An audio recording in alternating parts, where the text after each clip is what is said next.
It's episode 136 of the Author Stories podcast. I'm your host, Hank Garner. You can find all of the archives of the show at hankgarner.com, and over in the right-hand sidebar there are links where you can easily subscribe to the show on iTunes, Google Play, Stitcher Radio. You can even subscribe over on YouTube. But the important thing is to make sure you're subscribed. That really helps boost us in the rankings, and the higher we are, more people find the show. The more people find the show, the better quality guest I can continue to bring you. I'd like to tell you about a couple sponsors this week. ThirdScribe.com. You've heard me talk about ThirdScribe before, but I really want you to go over and check them out at ThirdScribe.com. Rob and the folks there have done a total revamp of the site, and I really want you to think of it as a meeting place for writers and readers. Not only do they provide full support for authors and everything that you need to get your book out there, but they're really focusing on readers as well and connecting readers with authors. What more could you ask for? ThirdScribe.com. Tell them Hank sent you.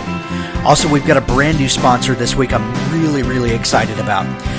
Pico's House. And Crystal over at Pico's House Editing, she got her start as a Hugh Howey beta reader. We've had Hugh on the show. Everybody knows Hugh. She offers developmental editing, line editing, beta reading, proofreading. She's edited over 50 novels and novellas and 125 short stories, including 5 Future Chronicles anthologies. And she comes recommended by best-selling authors for editing and beta reading services. Most of her experience is with science fiction, speculative fiction, and middle grade fantasy. If you will mention Author Stories when booking services, you can receive a $75 discount on manuscripts of over 60,000 words in length, or a $25 discount on short stories. Please mention Author Stories when you go talk to Crystal at Pico's House. You will not be disappointed by her excellent service and quality craftsmanship. She's also looking to expand her experience next year with high fantasy. So book your slot for editing today with Pico's House and go to picoshouse.com. There's a link in the show notes. And be sure to tell her that you heard this on Author Stories. Well, thanks for joining me again for the Author Stories podcast, where I bring you the story behind the stories and the storytellers. As you all know, I've been doing this series of podcasts on Fridays called the Author Stories Writers Workshop, and I'm going to do a series of these that are more specific to publishing and the different options that are out there for writers to get their work out to the world. So today I've got this really neat combination episode where I have Kevin Tumlinson, who is an author and has written many books, but who also is with Draft to Digital, one of the services out there that allows writers to take their works and get them published across many different venues. So I hope today that we'll learn something, and that will also turn you on to a new author. So welcome to the show, Kevin. Hey, thanks for having me on, Hank. I appreciate it. Sure thing. I begin each show with a variation of the same question, and that question is, what is your first memory of wanting to be a writer or a storyteller? Let's see. Well, I was in the womb. No, actually, it's funny. I have an ongoing joke, and everyone who's ever listened to me on any podcast will know this story. So forgive me, all the eye rollers in the audience. But I always tell people that I wrote my first book when I was 5 years old. And I have this abiding memory of having a big Chief tablet and one of those big fat pencils and writing a story mostly about this kid I meet. My protagonist is me, but I meet this homeless child sitting naked on a log, and I help him. And that was the gist of the story. And so it goes pretty far back. I mean, I think even before that, I was probably tinkering with the idea of telling stories. I had a tape recorder that I used to dictate stories into all the time. So it's a lifelong pursuit for me. That's awesome. Was this something that you just knew that this is what you were going to do with your life? Yes and no, because I spent an awful lot of my life kind of trying to do something else so that one day, quote, I could be a writer. And right. It never really occurred to me that, a lot of my career was writing. I was a copywriter for numerous years, most of my adult life. And I wrote in high school and I wrote in college. I wrote for newspapers. I did a lot of writing, but it never occurred to me that that's what I was doing for a living. Like, it was just, I'm just biding my time until I can someday write. And so I fell under a sort of delusion that I think a lot of authors fall into, that you have to go succeed in the world first and then come back to being an author. Right. And I sort of regret a lot of the lost time, because I had lots and lots of time in which I could have been writing and honing my craft and getting better at this. But I can't really begrudge it too much, because all those skills that I picked up over the years are what have led to the career I have now. So it's hard to be too hard on it. Yeah. Speaking of that career that you have now, what was the first book that you finished and said, okay, this is the book I'm going to put out to the world? So the very first book I finished and decided to put out to the world, I actually never made it to print, because I got a traditional publishing contract that ended up being very unfavorable for me.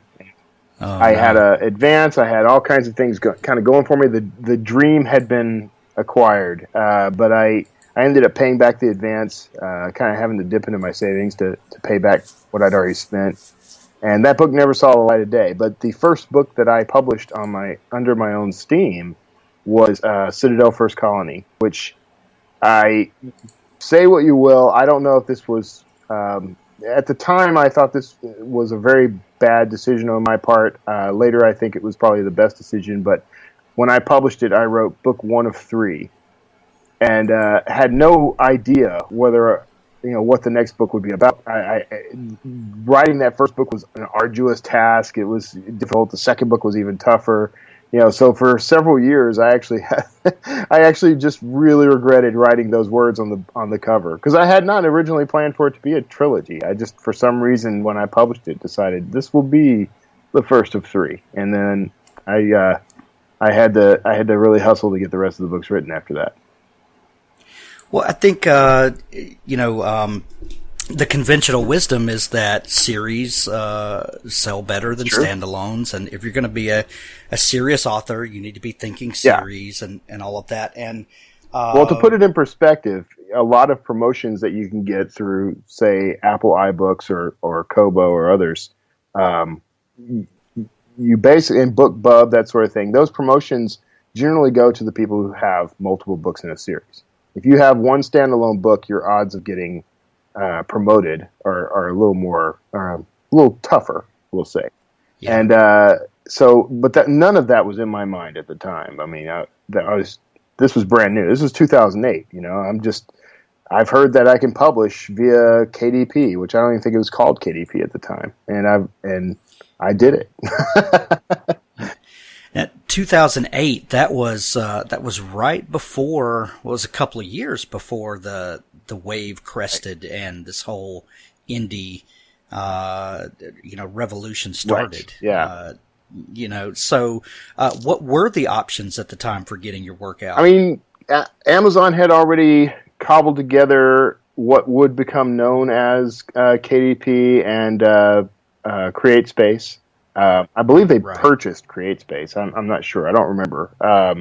But I think that's how it went. But at that time, I had this idea that I wanted to be an author, quote, someday. I had an idea for a book that I ended up actually writing. And when I started looking around for options to self-publish, I didn't like anything I was finding. Because, all the old standards were there. I believe Ingram Spark was there, along with a few others, that, you had to pay up front to publish. You had to pay for X number of copies. There was really no assistance in distribution. That sort of thing was not very attractive at the time. But then here comes Amazon, and they essentially defined that industry. So I went with them. Yeah.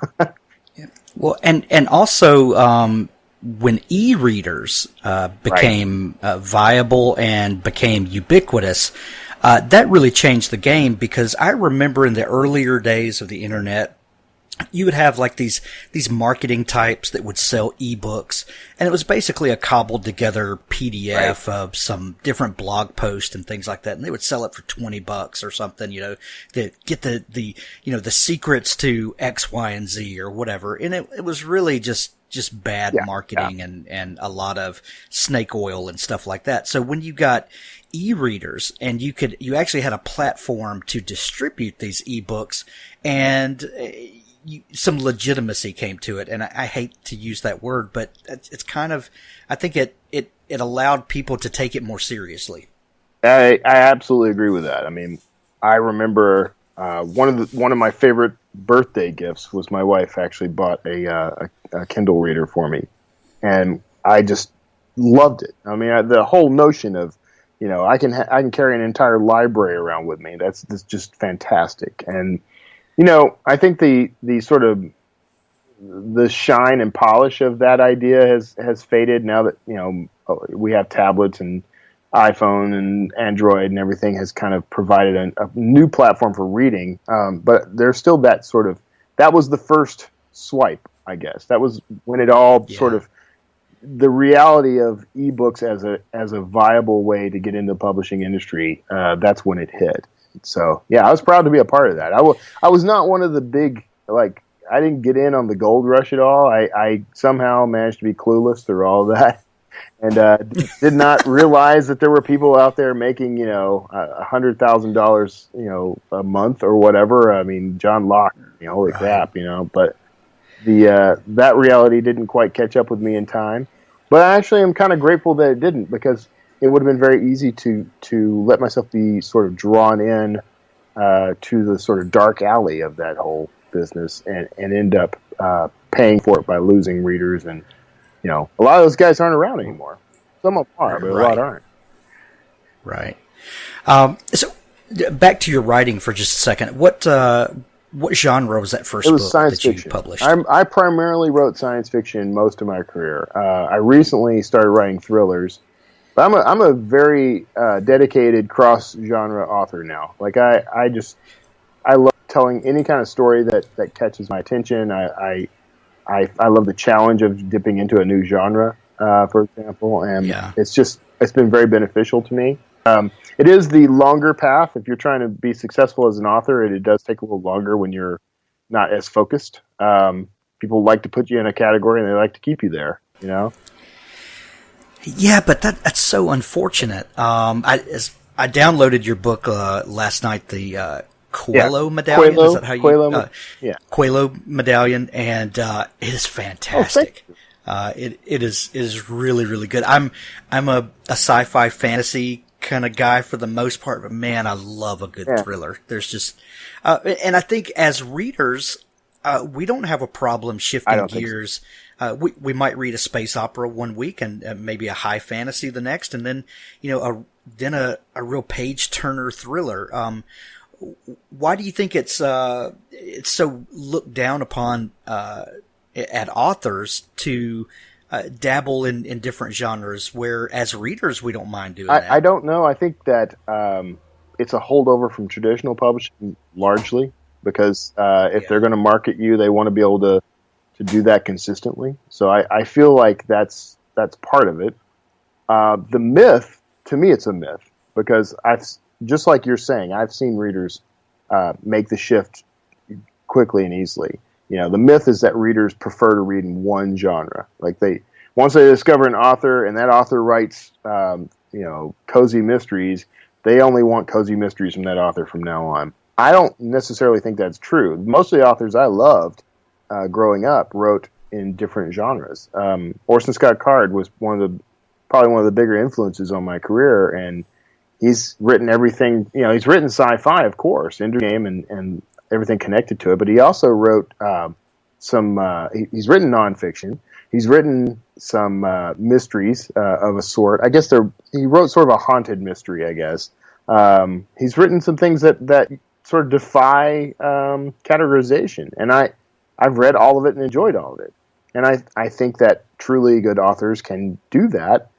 It helps that he already has an established career and an established audience and a publisher that's willing to take a risk on whatever he's writing. But I see no issues with writing cross genre. Personally, I think it is the slower path because when it comes to, as we said, promotions, these companies like for you to have a whole bunch of books in one series, for example, or at least have a whole bunch of books that can be threaded together. So it does help with promotion, but write that sci-fi series and then write a fantasy series and a thriller series. I mean, it can't hurt. I believe strongly it can't hurt. Yeah.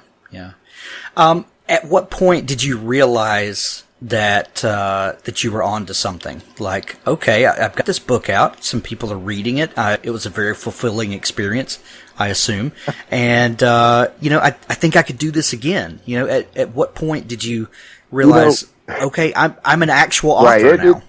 It took me a very long time to accept the honest of being an author, because those first 3 books in the Citadel series were the first 2 were torture, like just dragging them out of me, kicking and screaming. Took several years, took almost 6 years to complete that series, which is ridiculous.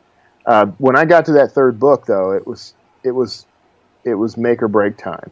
I had the realization that if I honestly and truly want to be an author, I have to embrace this as a business, and I have to produce more than 1 book every 4 years.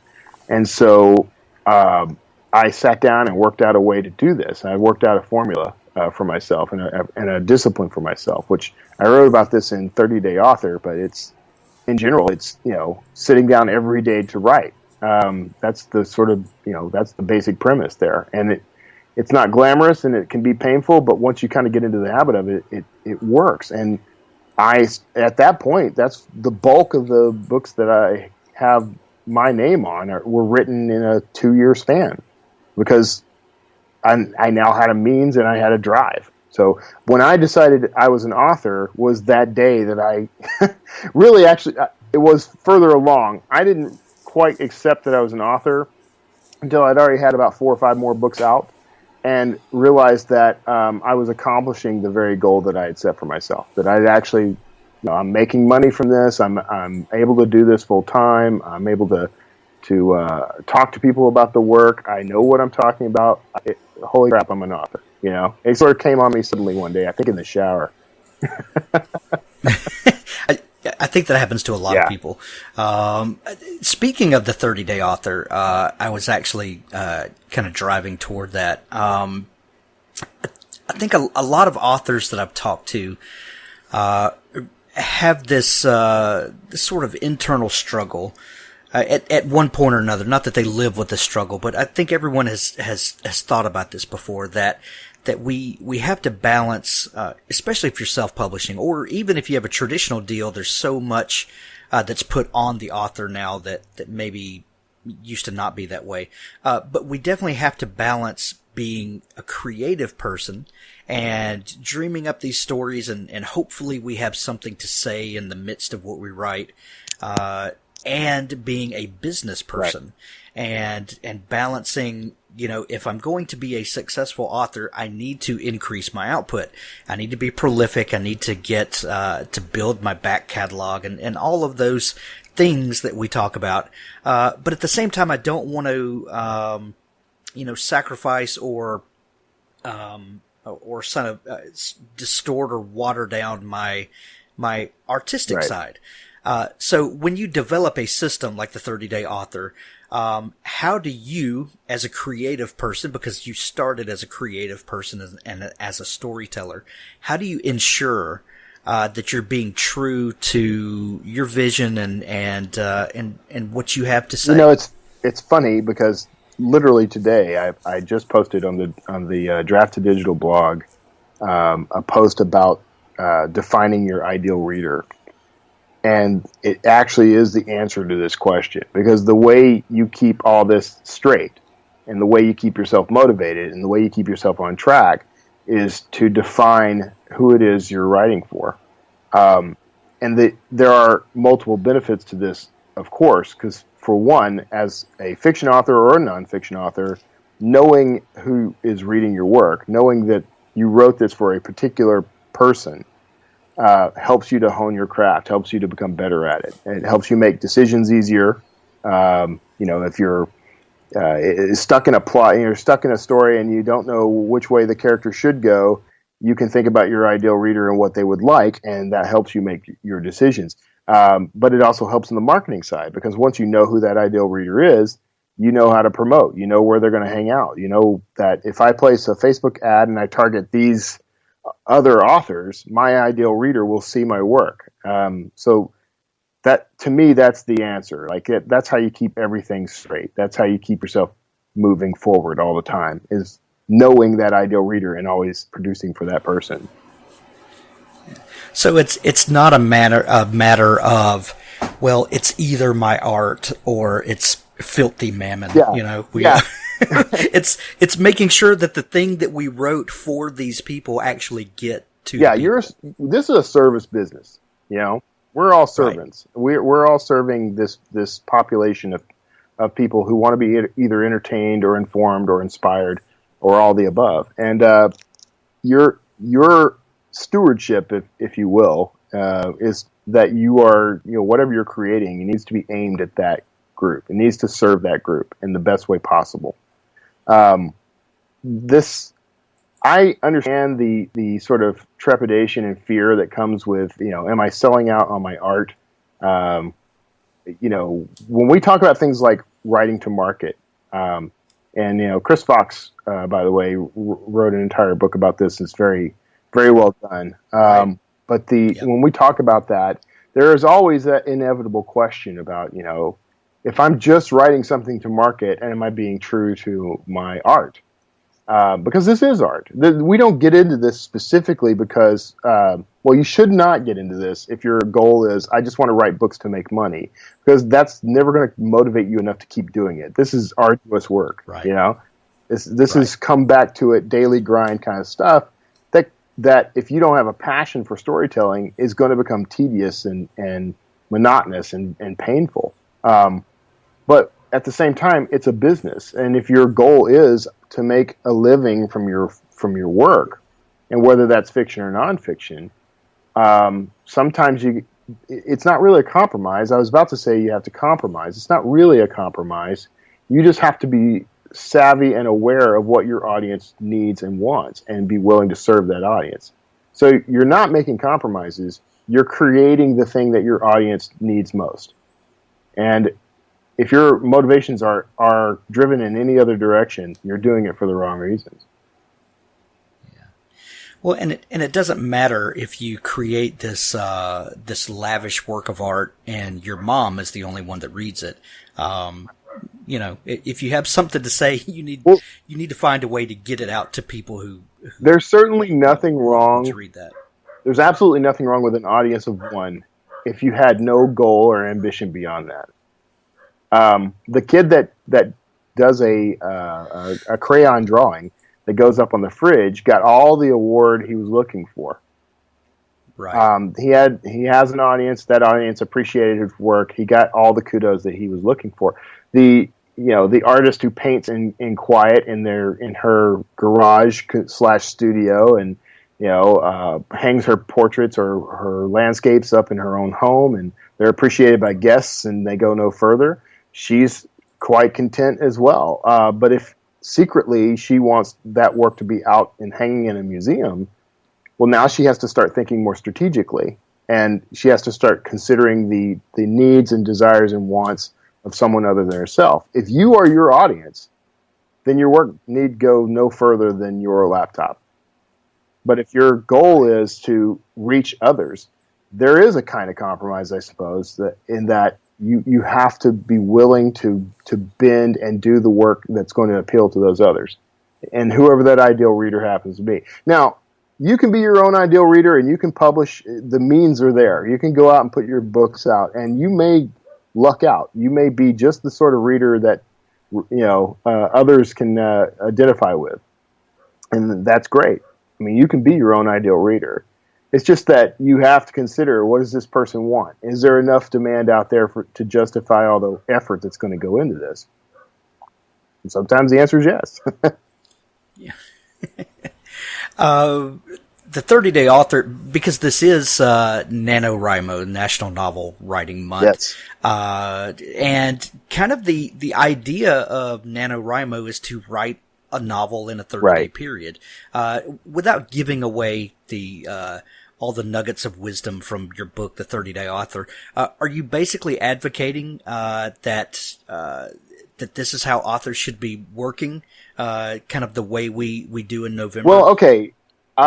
Yes, if your goal is to write a book in a month. No, if your goal is to write a book in a more leisurely pace. Because I don't mind, by the way, giving away every secret in this book. I in the very first chapter, I say you can skip the whole book. Here's the formula.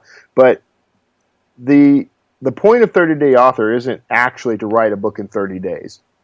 It's to help you develop a daily writing habit. And if you get into the discipline of this, where you're writing every single day and you're not waiting for a muse, because the muse may or may never come. But if you have a discipline to sit down and do this regardless, and you've decided this is my work, this is what I'm trying to accomplish with my life, you will produce a book, and you'll produce them regularly. And I joke in the book that, I called this 30-day author because I think people would revolt if I called it, 15-day author or even 1 week author, because Right. the time frame is irrelevant. If you want to write a book in 30 days or if you want to write a book in 2 years, it's entirely up to you. All I do is provide the formula for doing it. And it's simple math. It's, here's how many words you need to write today to hit your target, your goal. And it's more about encouraging you to do it and ways to help you get into that habit, because facing the page to write fiction can be very intimidating and can stonewall you. But I suggest things like, start keeping a daily journal, write every day. Every email you write, practice your craft in the email. You don't have to get into flowery language or dialogue or anything, but make sure that what you're writing is grammatically correct and free of spelling errors and contains complete sentences. And, use all these opportunities we have every day to help you get into a daily writing habit and hone your craft. That's the point of the book. No real. And I think a lot of authors, especially kind of the old model of traditional publishing, a lot of authors were on a one novel per year schedule, and I think a lot of people got the idea that it takes a year to write a novel. And when you talk to a lot of authors who are on that schedule, they laugh and they say, "Oh no, I played golf for 6 months, and then I planned for about a month, and then I wrote that thing for about a month, and then I went and played some more golf, or I procrastinated an awful lot." There's you can really take a lot of the magic out of it, and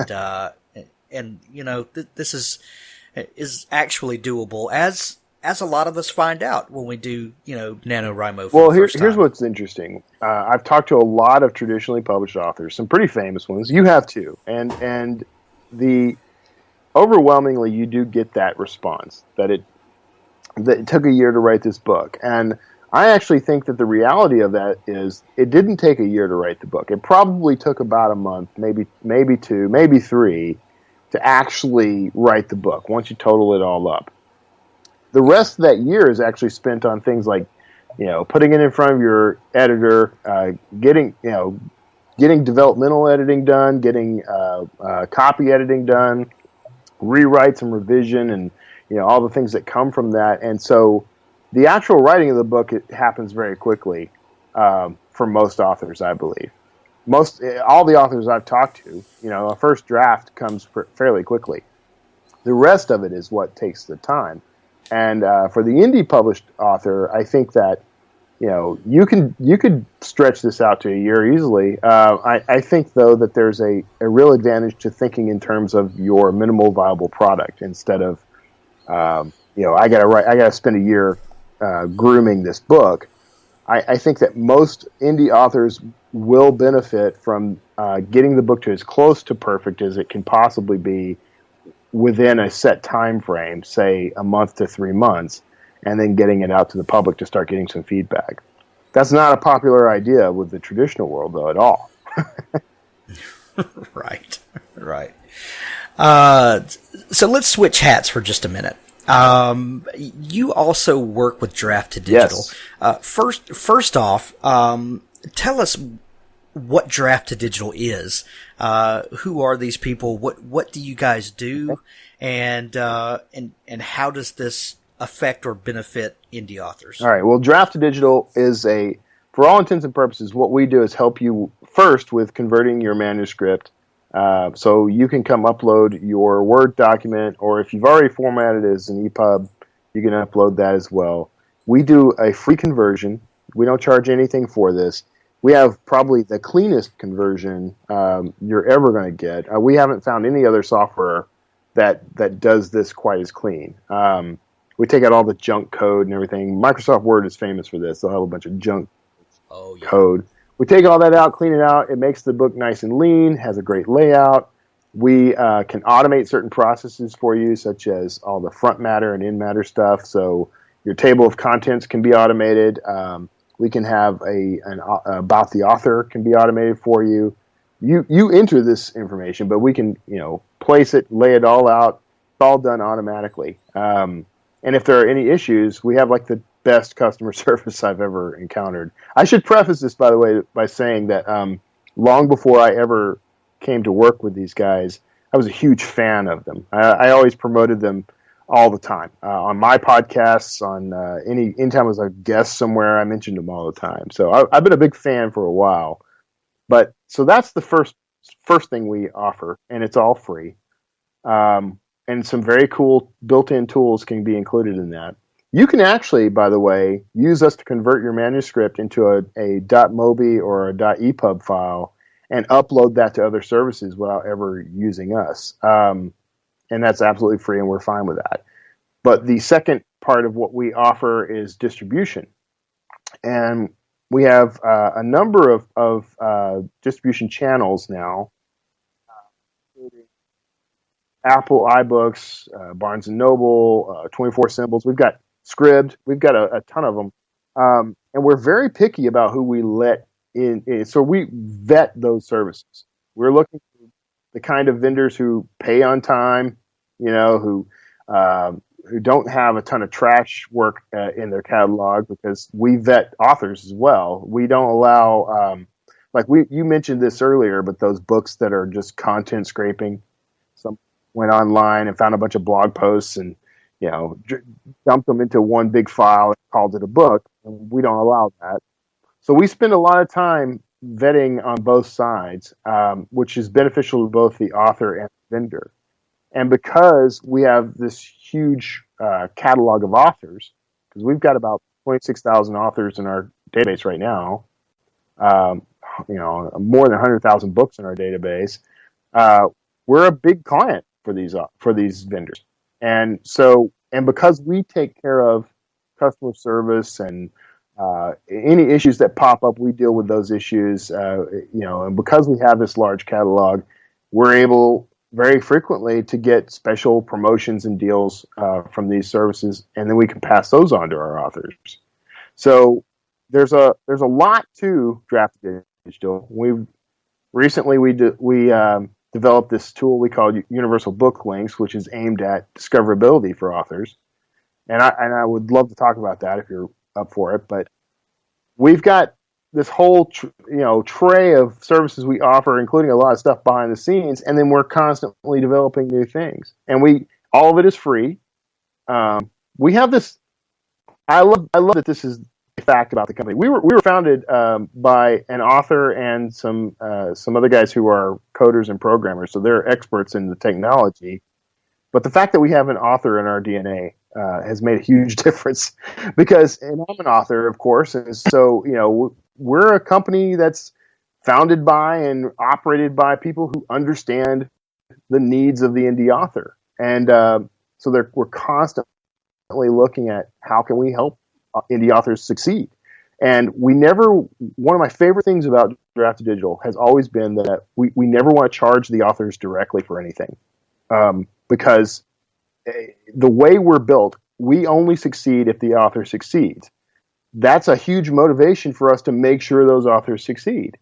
So, to me, that's one of the best things about us. You know, when I came on board, and I came on board back in August, so it hasn't been that long. But you know, when I came on board, this was one of the things that stood out for me as one of our best features, is that we're entirely indie author driven. I came on as we introduced Universal Book Links, which is, if you go to books2read.com, number 2, books to read, you can actually, as an author, you can put in a URL from any online source for your book. So let's say you go to KDP, or you go to Amazon, you grab the URL for your Kindle book, you drop it in at books2read.com, and then it'll scan, starting with that URL, it'll scan all of the different online ebook retailers using the metadata from that page, and it'll find them all and include them under one universal link that you can give to your readers. And this is mind-boggling in its uses. I mean, first of all, now I only have one link to give out, so I don't ever have to go update links. I don't have to worry about, well, that store dropped out. Every now and then, if you get new stores or a store drops out, you can go back and rescan, and it'll include all those in there. When the reader clicks on that link, they're actually able to choose their preferred store if they want. So if a reader happens to be in the UK and they like Amazon, they can make the UK Amazon store their preferred store. So no matter where they are, what universal links they click on, it'll take them directly to that page for that book. How cool. Yeah, it's very cool. It's very cool. It's one of my favorite features. And I get really excited. Yeah, I just pulled it up as you were talking and made a universal link for my book Writer's Block just while you were talking. I'm super simple. Yeah, and if you sign up for the service, you can actually customize that link. So you could do, if it's available, it would be books2read.com/writersblock or writers-block or whatever. And as you're signed up, you get to see some information, some data. So, for example, I created a universal book link for Atlantis Riddle, which is the sequel to Quello Medallion. It's in pre-order, so it's not even available yet. But on the storefronts where it's available for pre-order, it's already picked these up. Okay, I've sent that link out in my mailing list and social media, on everywhere I could think of, and now I can see exactly how many people have clicked on that link for Amazon, for Apple iBooks, for Barnes & Noble, all the places that have my book as a pre-order. So it gives me some data I can work with. I know that overwhelmingly my readers prefer to read on Apple iBooks. So when I'm targeting Facebook ads, I can choose to target just Apple iBook readers, which helps me become more targeted and makes my discoverability higher, which is incredible. That's beautiful. That's beautiful. Speaking of that, there's a very heated conversation going on right now in the indie community about, well, and you talked about this early, that it was Amazon who really blazed some of these early trails for indie publishing, and as authors, we can't thank them enough for that. They really made an industry for us, or made it available for us to become part of the industry, however you want to say that.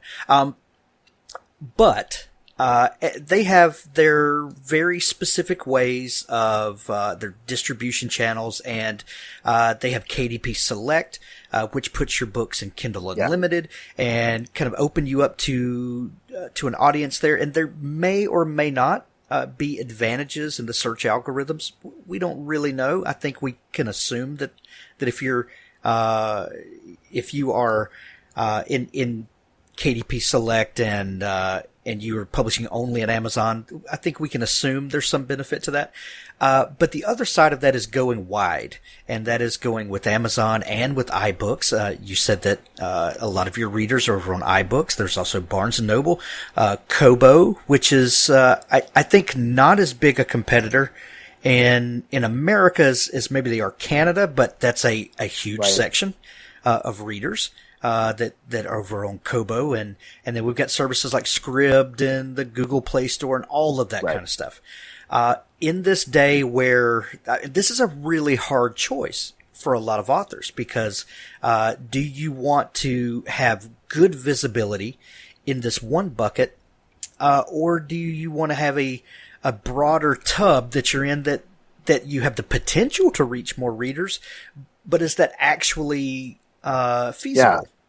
How do you advise authors when they're struggling with this very real decision? You know, a lot of people ask this question, and I think my first answer always surprises people, because if you're new to this, you only have one, maybe two books. We actually think that going exclusive to Amazon, in particular, KDP, is probably not a bad idea. For one, it can help you establish yourself, help you build an audience. It can make you some money right away. You know, page reads are very lucrative. As a strategy, I think that's actually a very good move. And again, I do want to point out, we're not a competitor with Amazon. We actually are trying to get Amazon as one of our. We had them at one point as one of our vendors, and we're trying to get them back in. And we want to be able to partner with them and help their authors too. So this isn't about competition, but strategically, if you're thinking of your author business, it actually makes a great deal more sense for you to plan ahead and go wide, because of issues that will pop up. I mean, the most recent problem has been the KDP page flip debacle, I guess, you know, where it sort of turned out that readers were using that new page flip feature to read a book rather than zooming in, I guess, and reading it page by page the way they normally would, and Amazon wasn't counting those as page reads. So you might have a user download a KU book and start reading and read the entire book, but the author only gets credit for one page. I can tell you that happens because that exact scenario has happened to me, because I do have a couple of books that are in KU. So that's a problem.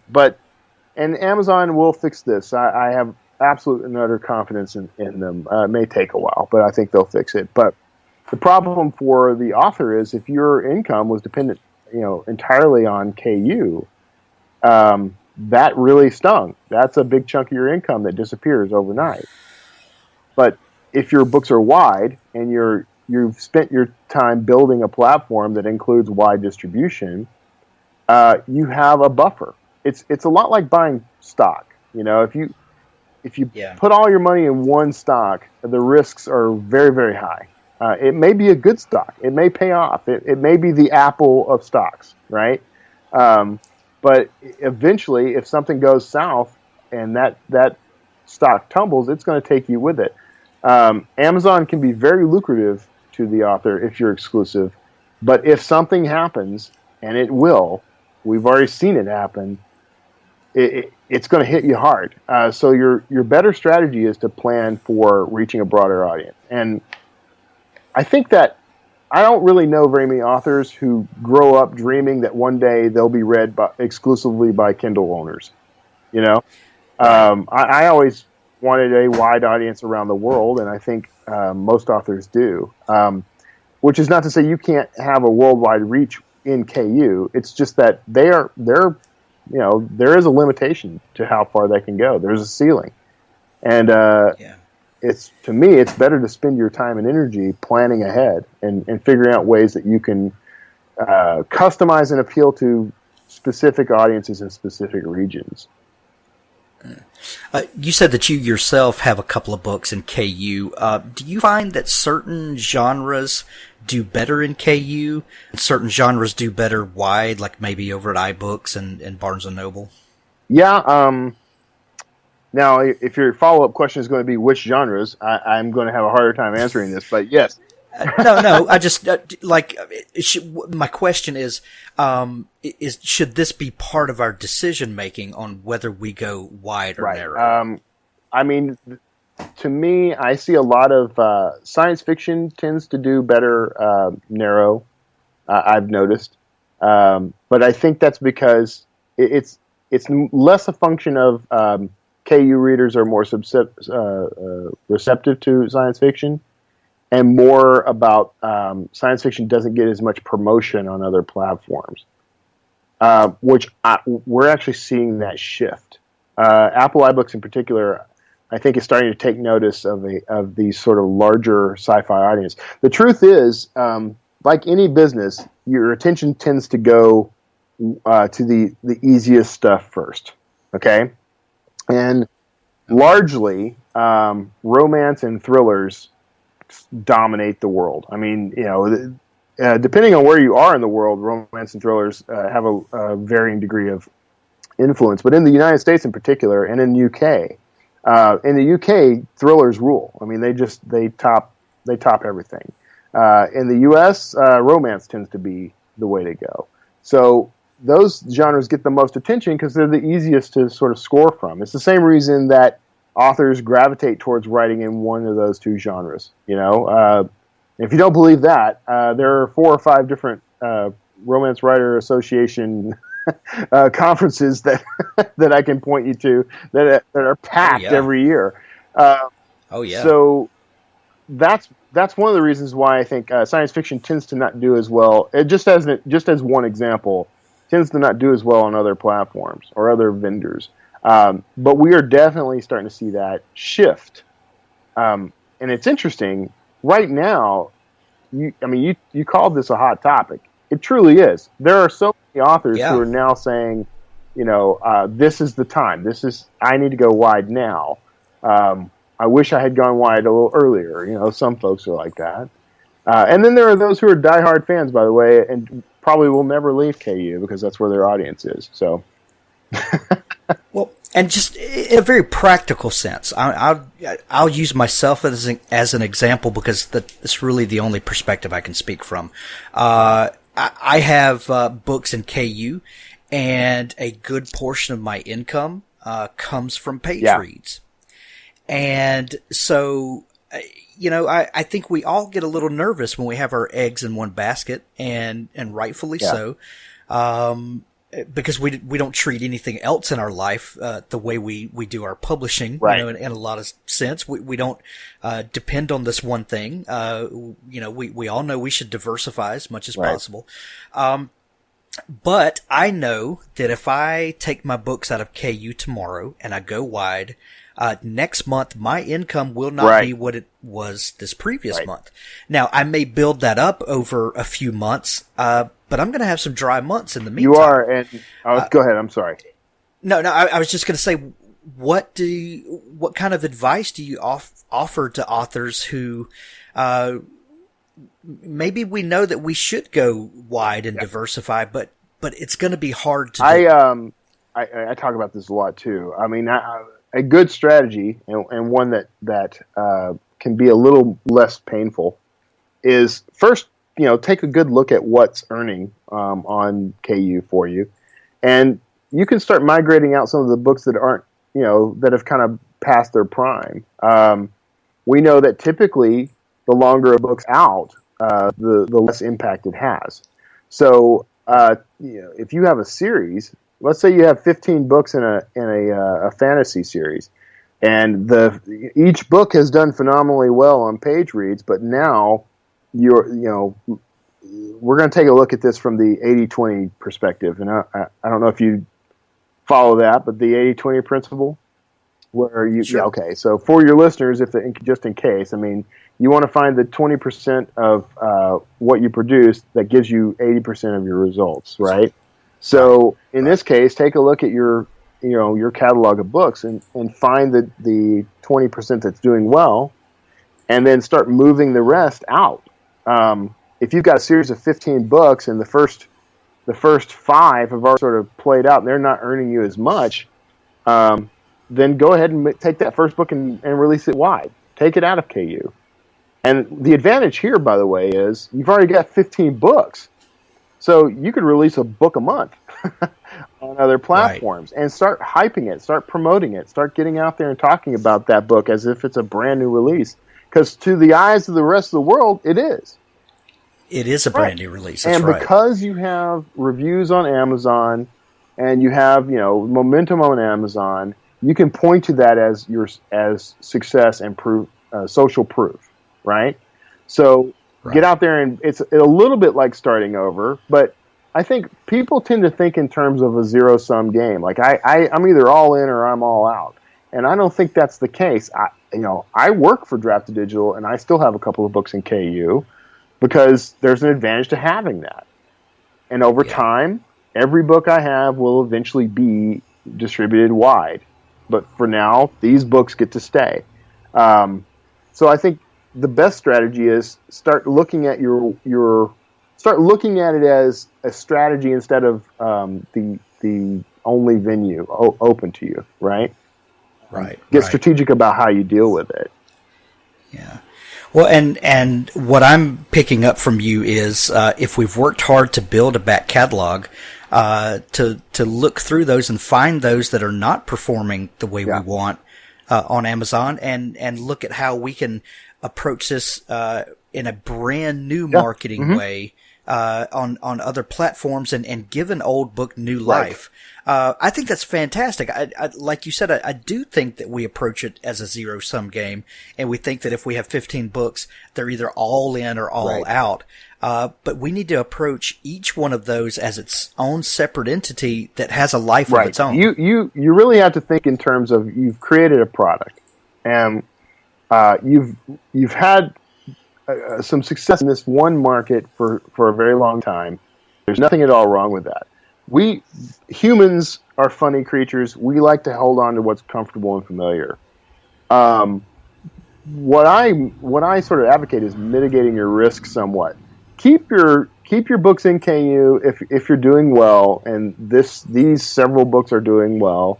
But the idea here is to start experimenting, start playing around. You might even consider a different cover for books going into different platforms if you want. Now, if you go through Drafted Digital, you upload a cover and it goes to all of our retailers with that cover. But you could have a different cover than you have for Amazon, for instance. Or you can try different back cover descriptions, book descriptions, or that copy can be altered or added to or whatever. There's all kinds of ways you can play around with this. Pricing is a little tricky because Amazon price matches, but you could theoretically tinker around with lowering the price on other platforms to see how they do, and that might actually shift pricing on Amazon as well in your favor. You never know. But do you find that pricing matters a lot across different platforms? As in consistency of pricing? No. I guess what I mean is, do you see that certain platforms have a sort of sweet spot for where books do well? Like, for instance, on Amazon, a 50,000 word novel at $2.99 will probably sell pretty well. A 100,000 word thriller at $4.99 will probably sell really well. If you go lower than $2.99, sales seem to drop off. If you go more than $4.99, sales seem to drop off. But there's that kind of sweet spot. You can, for all practical purposes, you can use Amazon as your gauge for all the other retailers, honestly, because there may very well be a different sweet spot for most of these vendors. And I'm sure someone in my company is listening to this and shaking his head saying, Kevin should know this. But but the reality to me, as an author, just in my experience as an author, I haven't seen any detrimental impact to changing, keeping my prices the same across the board, and keeping them in the same sort of ranges you're talking about. Although I do tend to price my books at about $6.99, just because to me, there's a psychological benefit to pricing it in that range, because that's typically what it's from there and up that most of the traditional published books get priced. So I kind of keep it on the high end, because I think it makes it an impact with the readers. But well, sure, and there's definite psychological factors that go into pricing and building benefit and into giving the reader the sense that this book is worth something. You're not just giving it away. That always factors in. And if you want to experiment with that and see if there are sweet spots, I mean, the fact is, you can't price books differently across platforms for very long. One platform over the other is going to protest. They're going to demand that all the prices be set the same. So there's really no way to do this except for through sales and promotions. And of course, the retailers get to discount it as much as they want, which can sometimes hurt you. But for the most part, I think if you keep to a pricing plan that's based on what you know about Amazon, you're gonna do all right. I mean, it's all pretty much the same industry at that point. Right. Kevin, I could literally sit here and talk to you all day about this. This has been fantastic. Thank you so much for coming on the show. Where can people find you and your writing? And also, where can they get in touch with Drafted Digital if they're making that decision to start dipping their toe into the water? Well, let's start with Drafted Digital, since they pay the bills for me. But Drafted Digital, that's draft2digital.com. And from there, you can get to bookstoread.com as well, which is we got a whole big master plan for this, and it's all very reader centric. But the authors have a couple of tools on that site, so go check that out. Definitely want to see you sign up. So looking forward to meeting you, glorious author that you are. And then if you want to check out any of my stuff, kevintumlinson.com is the best place. You can find my books, my podcasts, little tidbits, a really out of date blog, whatever you're interested in. So there you go. I meant to ask you just a minute ago, what are the podcasts that you do? So my show is the Word Slinger podcast, and I sort of dig in with authors and entrepreneurs and really anyone who has a good story. I'm looking for the story of that person. But I'm also a co-host on Self-Publishing Answers, which is currently on hiatus while Nick Thacker deals with new babies and that sort of thing. I'm a co-host on the Creative Writing Career with Justin Sloan and Stefan Bugaj, which is very popular. That one's really taken off. Stefan is formerly from Pixar, and Justin actually was with Telltale Games and a couple other game companies, and so that's been interesting. That covers all creative writing, not just books. And then I have a couple more that they're in flux, I think, but I tend to have a lot of podcasts going at any given time. I'm a podcast guy, apparently. I can appreciate that. I just pulled up on my phone and subscribed to Word Slinger because when you find a podcast you love, you've got to subscribe, people. Yes. Yeah. Subscribe. Absolutely. That's subscribe right. To this show. Kevin, thank you so much, Kevin. I really appreciate it, and I'm going to put links to all that good stuff. I really appreciate it. Thank you for having us on. You've been listening to the Author Stories podcast with your host, Hank Garner. Be sure to check out all of the archives at hankgarner.com, and be sure to subscribe.